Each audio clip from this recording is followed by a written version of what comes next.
greater control over Americans' financial freedom. That threat is the creation of a government-backed digital currency.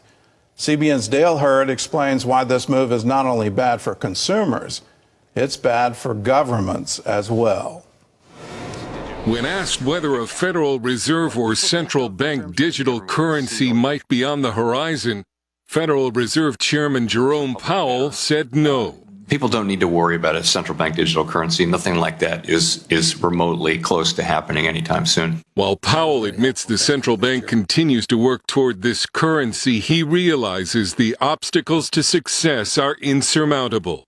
For starters, the Fed knows a central bank digital currency, or CBDC, could wreck the nation's banking industry, threaten the dollar's status as the world's reserve currency, and even threaten the Fed itself. Financial expert Nick Anthony of the Cato Institute and author of the new book, Digital Currency or Digital Control, says CBDCs don't do much of anything well except spy on you and control your money. The government shouldn't be trusted with a CBDC because they're so ripe for abuse. The government would have Americans' data by default. It would be on their servers a click away. Digital money could be programmed solely for use towards certain purchases at certain times or with an expiration date. It could also be turned off, like how the Canadian government froze hundreds of bank accounts to stop the Canadian truckers' blockade over COVID restrictions.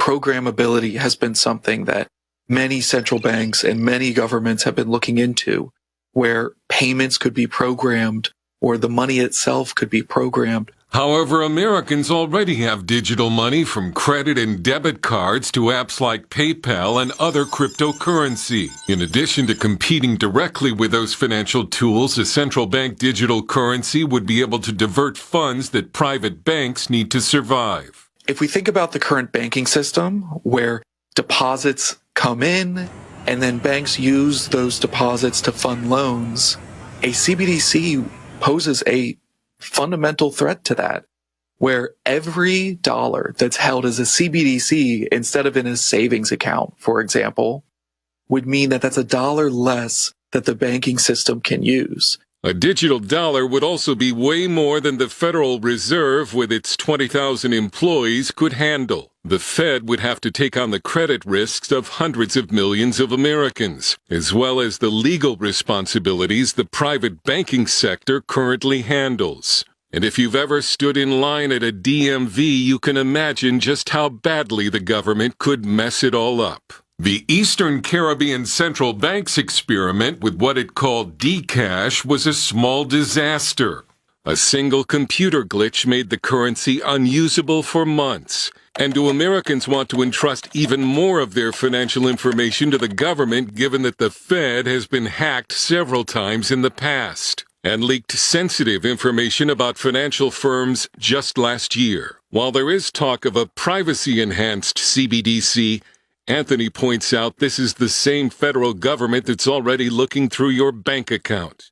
The government has almost unfettered access into who you are and what you're doing, because it requires banks and other financial institutions to routinely report your financial activity. Some argue the government will be forced to issue a CBDC to ensure the dollar remains the world's leading reserve currency. Technology, however, has nothing to do with the dollar's dominance. It's based on our rule of law, financial transparency, and capital markets. A badly managed CBDC, though, could cause other nations to ditch the dollar. This doesn't mean a digital dollar won't happen one day. Controlling people's money is, after all, the ultimate instrument of government control. But the Fed hasn't yet figured out how to make one work. We're nowhere near recommending or let alone adopting a central bank digital currency in any form. Dale Hurd, CBN News. Well, I hope it stays that way, and I hope you stay alert and awake to this threat to our liberty, because it is a threat to liberty. When you can control the currency, where you instead of saying, the control right now is how much money does the Fed print, or how many loans does it issue, and how does it operate the Federal Reserve System, all of those things can control on a macro level the economy, but when you can control individual, what their currency can and cannot do, well, now you're into a different game. And we're already seeing restrictions on cash. We're seeing restrictions on checks. Some nations have gone away from checks. New Zealand, real famously, their banks are no longer processing checks. They want everything through digital transactions now. When you can't take dollars and go to a grocery store and buy your groceries with dollars to make sure there's not a digital record of what you just purchased, well, there's a certain freedom with that. In our surveillance state right now, let me give you a very recent example. The shooter, the attempted assassination of President Trump, that shooter was identified through his DNA. Within mere moments of that identification, they had found a $15 contribution to Act Blue. They were looking very intentionally, what is the ideology, what is the giving pattern, where has his money gone? For them to have that kind of capacity is absolutely stunning to me, for that to happen literally within moments of the identification. We're in a surveillance culture, but just imagine if the federal government had the ability to completely stop all your currency, where there wasn't any money in the mattress anymore.